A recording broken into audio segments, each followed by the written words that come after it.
Hi guys. What is wrong with you? No, but really, I think a lot of people have that question, and either they don't ask it or they're wondering, what is wrong with me. And I've told a lot of people just like on Facebook or like friends that I've had, I've told, they were either with me during the experience or I've talked to them about things. But I just kind of want to let you guys know. Sorry, that light is crazy. Okay. But let you know, like, everything that's kind of happened to me since high school. So this is like 2008 till now.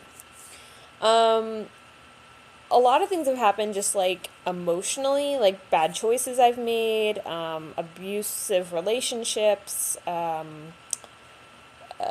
just bad choices, and things like that. And then there were illnesses and things that happened. So basically, after graduation, I was dating this guy, and we ended up breaking up because I cheated on him with somebody on the internet. We never actually like had sex or like kissed or hooked up. It was just somebody in a different state, and we had this like emotional connection.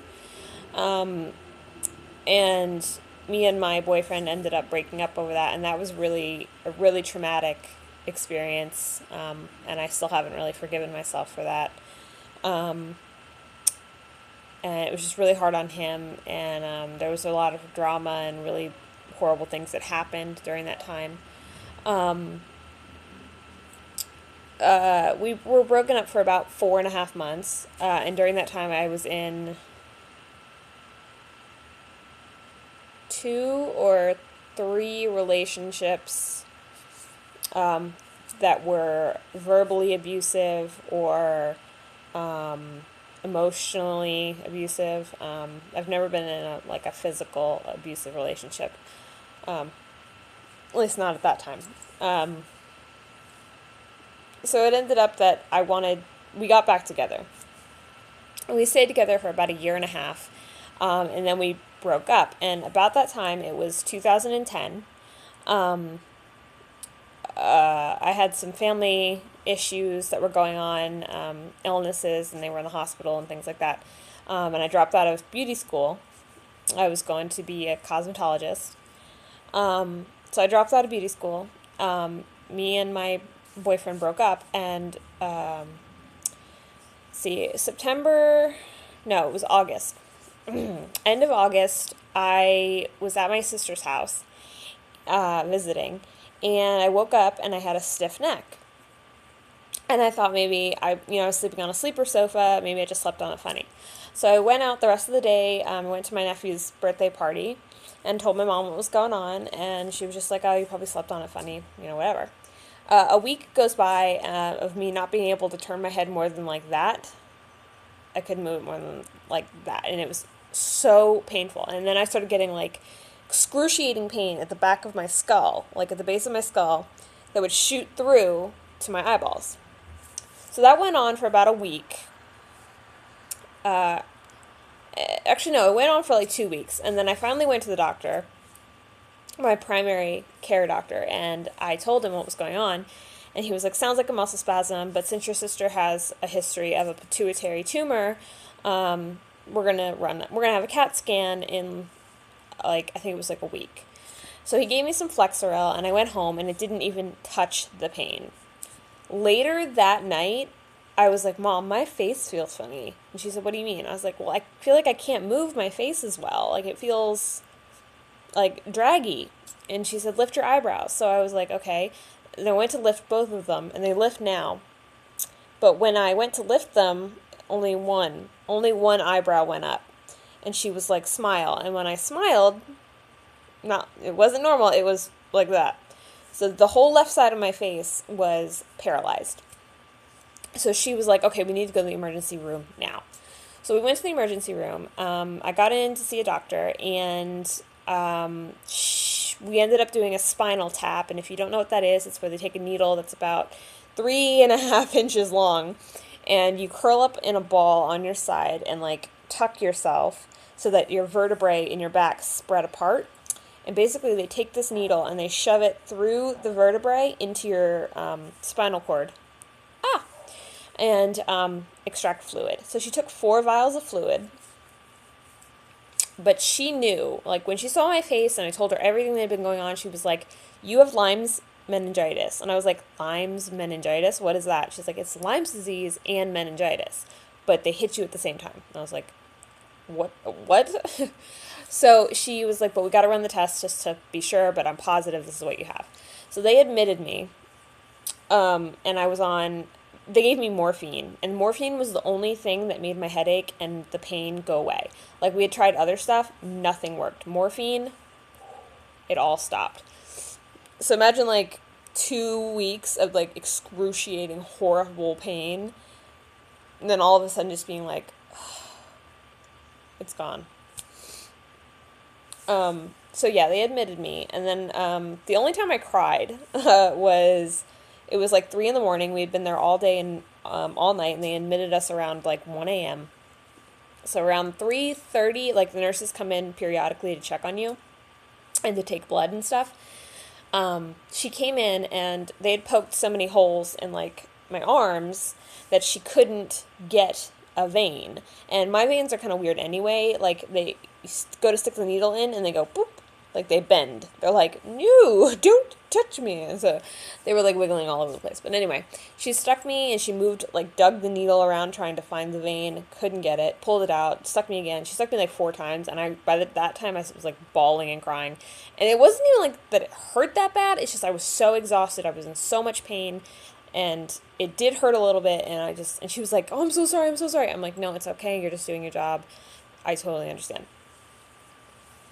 And so the next morning I woke up, my face was still bad, and I had to see a neurologist and, like, a neurosurgeon or a neurologist or specialist, or I don't know. I had to see 2 doctors that specialized in brain stuff. So they came in and they were both extremely rude to me. They were like, "Ugh, that's not what you have. You know, you have Bell's palsy, obviously, in your face, you know." That's when your face is paralyzed. But you don't have Lyme's meningitis, you know, blah, blah, blah, blah, blah. And they were basically, they said, "Oh, that doctor always cries Lyme's meningitis." Like, she's been saying that all the time. Like, that's like her main diagnosis all the time. They were just really rude, and they wanted me to just go home. So they were like, "Well, there's nothing we can do really until we get the test results back. And if she has Lyme's, then we'll start her on the medicine." Luckily, my mom was with me in the room. She stayed with me through the whole thing, the whole night and everything. And she was like, and she's a nurse, and she was like, "Well, what if she has this Lyme's disease and meningitis, and you're not treating her for 4 days until we get the lab results back? Well, like, what happens then? She could get worse." So we, like, kind of argued with this doctor, but eventually we got him to be like, "Okay, fine, we'll start you on the medication." So they started me on this stuff called Rocephin, and it's an IV medication, and I was also prescribed doxycycline. And I think the doxycycline was for the meningitis to help clear that up. But anyway, so we were started on that. We get my test results back a few days later, positive for Lyme's and meningitis. My white blood cell count was, like, off the charts high, trying to fight this disease that was in my body. So for the next month, I went up to the hospital every single day and had IV therapy, basically 45 minutes to an hour of this medication just pumping through an IV in my arm, and then going home and resting. So basically that went on for a month. Oh my goodness. Okay. So that went on for a month. And the boyfriend that I had broken up with, that we got back together and we broke up again, he was a really great friend, and we're not on speaking terms anymore. We're not close anymore, but he'll always be close to my heart, and for always being there for that whole thing, because it was really scary and it was really horrible, especially when they told me if I hadn't come in when I did, I could have died. So thank you if you ever see this. So yeah, that was that. And then right after, like, I got better, he stopped coming around as much, and we just we're friends. But I started dating this guy in October, and he turned out to be a really, really bad guy. And when I say really, really bad guy, I mean really, really bad guy. Emotionally abusive, disrespectful to women, um, pedophile, liar, um, just just a really bad person. And um, given that my mental health was not it's not as bad, it wasn't as bad as it is now, after that whole relationship, but I kind of suffered with depression. And then after getting the limes basically attacks everything in your body. It attacks your mental health, it attacks your heart, your lungs, your ovaries, your just every part of your body that you can think of. It will attack it. So I was on and off medications, because they weren't working or they make me sick or whatever. And I basically became kind of like a hermit. I didn't want to go out and do things. I didn't want, like, I started having panic attacks, and I had never had panic attacks, even though my whole life I've been like this anxious, like crazy person. Like, I never had panic attacks, and then all of a sudden it just started out of nowhere, just panic attacks. And I think it was because of so much stress and such a horrible feeling of feeling worthless, and trying to help somebody that really didn't want my help and wouldn't let me go but didn't want me around. I don't know if that makes sense. So that was a really bad relationship. And even after we broke up, it was like we broke up and tried to get back together and broke up, and we dated for a day, and then he started doing drugs and having sex with other people. So I was like, fine, I guess I'm going to start dating and seeing other people too. So, and every time that I saw somebody, basically he would verbally attack me, and it was pretty bad. No matter what I did, it was like he knew what I was doing and when I was doing it, and who it was, and if he knew the person. Like, it was horrible. So that went on for a while, and I became suicidal. Um, and I started seeing a counselor and a psychiatrist. And they diagnosed me with a episodic mood disorder, slight schizophrenia, with like paranoia. I also have post-traumatic stress disorder, and I believe that's from that. It's from that relationship, but I also believe it's from some things that have happened with family life, and not that I had an abusive childhood or anything like that, but genetics and things like that. So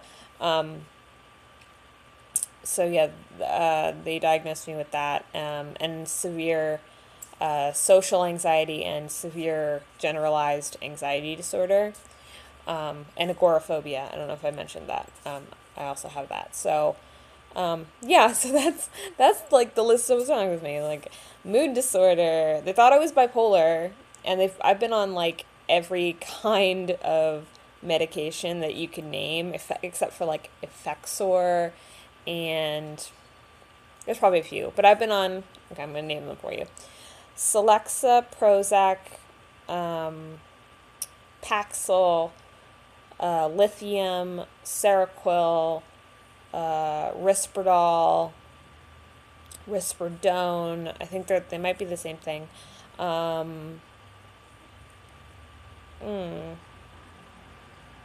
Oh, olanzapine.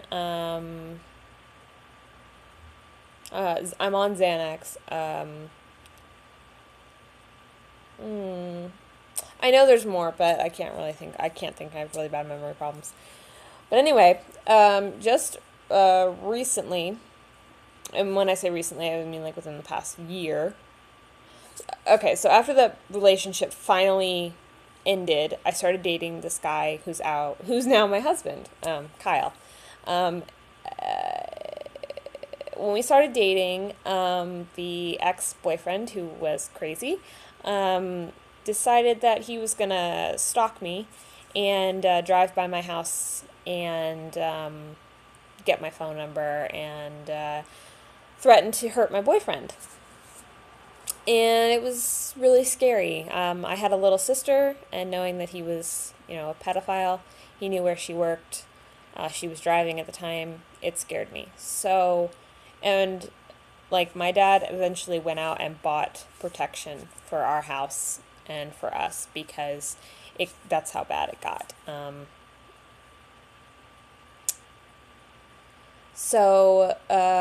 Basically, I wasn't even dating my now husband for a month, and I moved out of state because I was so scared. It was causing such problems within me. I couldn't go anywhere, couldn't do anything, that I moved. I moved out of state to Oklahoma, and I lived with my sister for 3 months, and then I moved into my own apartment where my boyfriend came and lived with me.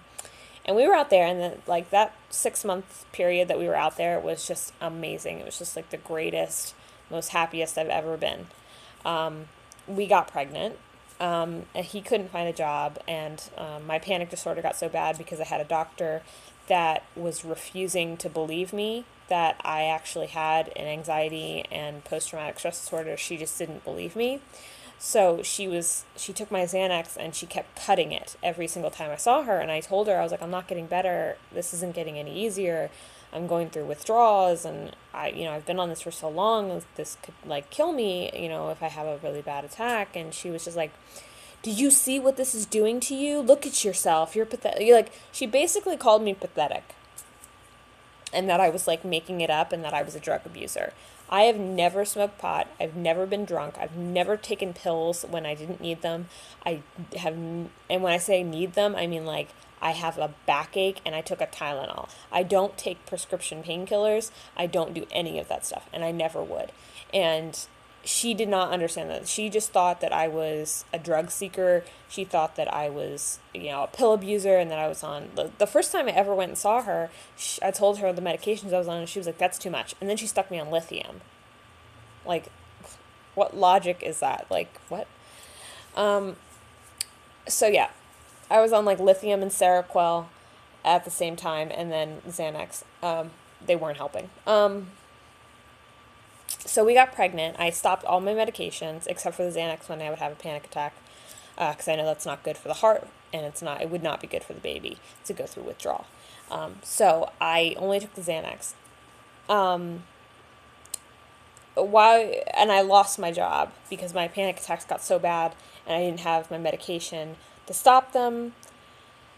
And my hormones were going crazy because I was pregnant, so I lost my job. So my parents were supporting us while we were out there, and basically they couldn't support us anymore, unless we, got jobs and all that stuff. So I decided that we should come home because, 1, we couldn't support ourselves.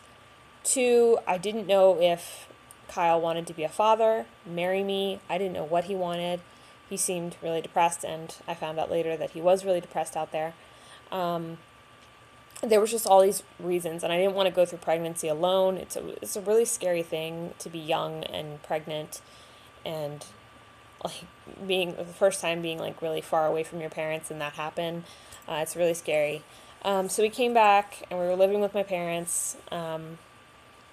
Eventually, we had some help, and we got, my husband got a job, and then we got an apartment. Since then,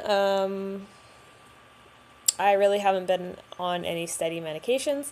After my son was born, you can see my teeth are pretty screwed up.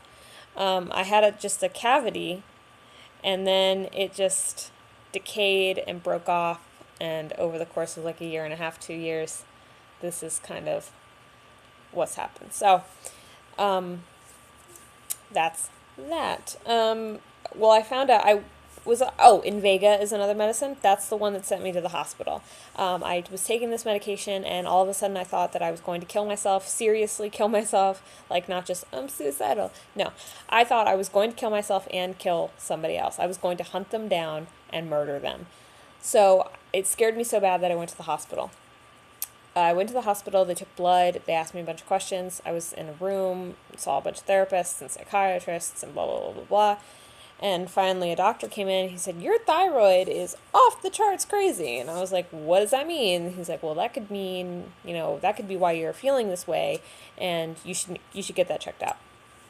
They released me that night. They didn't put me, like, in a bed. I didn't get, like, solitary or anything like that. They felt that I was safe enough to leave, that I recognized that it was the medication doing it, so I was let go. So they let me go. I went home. I told them I called my mom, told her what was going on, and she said, okay. So we made an appointment with my doctor.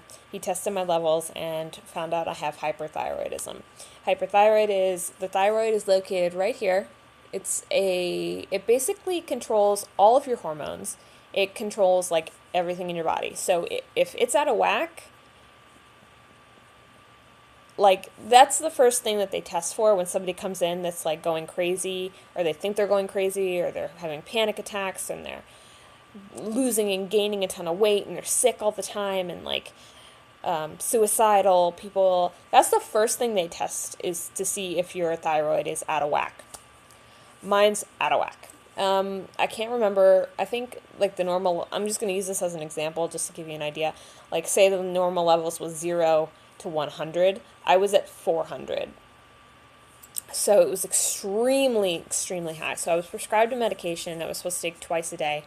I have a really bad memory, and I never stuck with it. So now I'm going to see a specialist tomorrow to find out what my levels are, where my thyroid is, what's going on. And I'm also going to try and get in to see an infectious disease specialist, because apparently I was told about 3 to 4 months after I had the Lyme's thing that my Lyme's antibodies were still testing positive and that they were still floating around my body. They'll attack things in your body as well. So my mom just talked to somebody and found out that she had Lyme's, and they tested her antibodies and they were positive, and she has a thyroid condition, and she's on disability, and she's 45, and she's been dealing with this for like 20 years. So about my age, so it's kind of weird. But so basically that's like everything that's wrong with me. My main thing though is, like, now I think I do have gluten sensitivity, maybe celiac disease, because hyperthyroid and celiac kind of go hand in hand. But I kind of have that, but I don't want to do the whole thing. The way that they test for it is they stick a tube down your throat and they take a biopsy of your stomach. Yes, slice a little piece off your stomach and then pull it out through a tube through your mouth and pull it out and everything. And no, thank you. So she said just avoid gluten for like a week or two. See how you feel. So I need to do that. But I've been getting really, really sick, and I mean really, really sick, whenever I eat anything with bread or wheat or gluten in it, cookies, crackers, anything, pretzels, anything.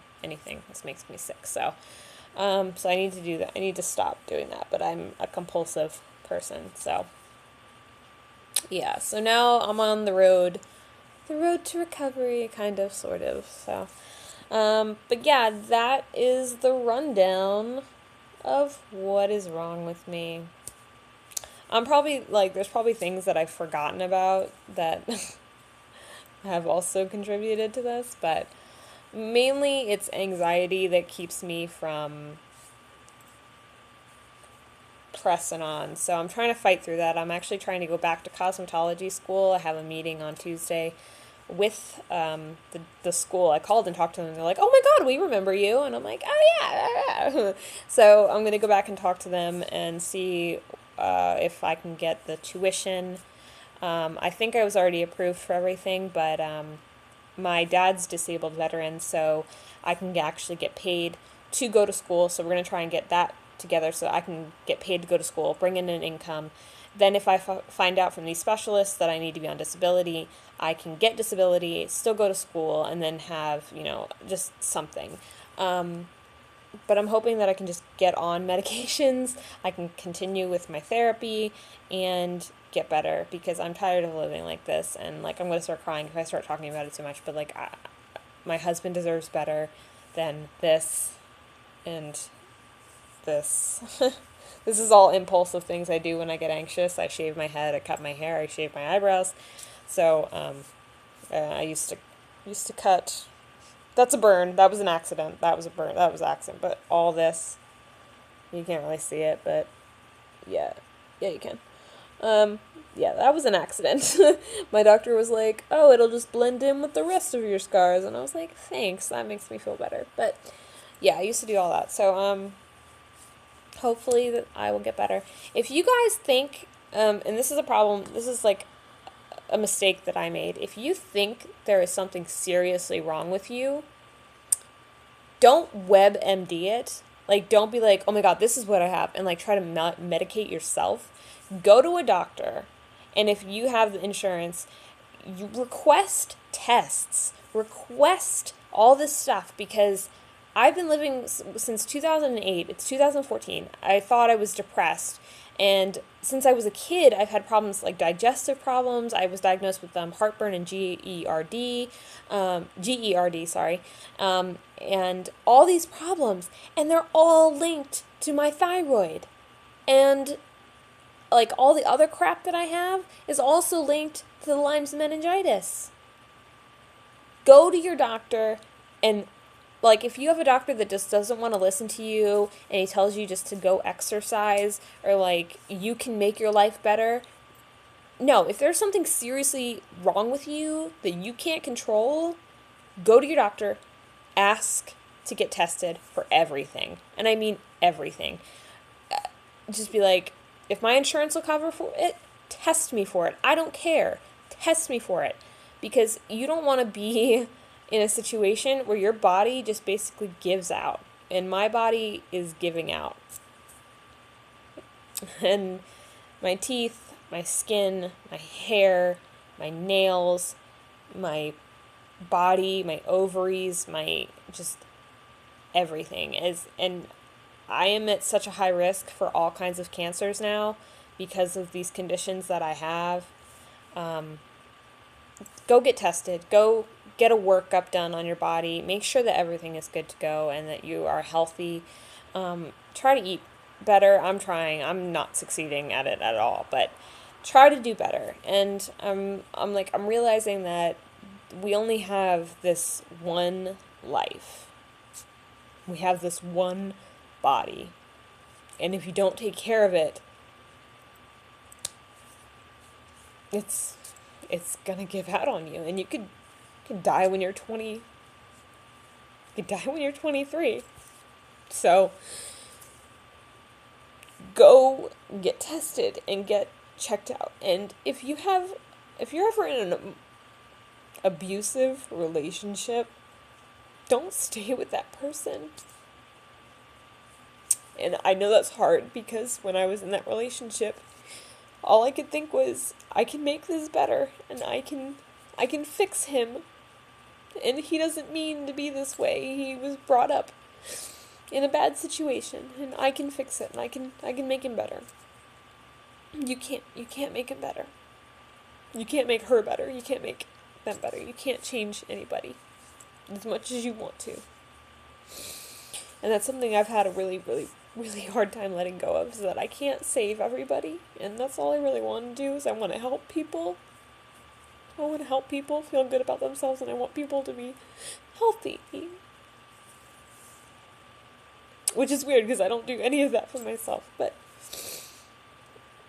if you're in an abusive relationship, verbally, sexually, I've been sexually abused, and verbally, sexually, mentally, and physically, don't put yourself through that. You deserve so much better. You deserve so much better than somebody who's gonna treat you like crap and make you hate yourself. that you didn't do good enough. And he told me I didn't try hard enough. So, yeah. Get help. Don't waste your time on people who are evil and just bad and just don't want to change and want to do things their way. Don't waste your time. You may love them with all of your heart. And trust me, I know how that feels. But yeah, we can talk. Anybody that ever wants to talk to me about anything, you are more than welcome to message me. You can find me on Facebook.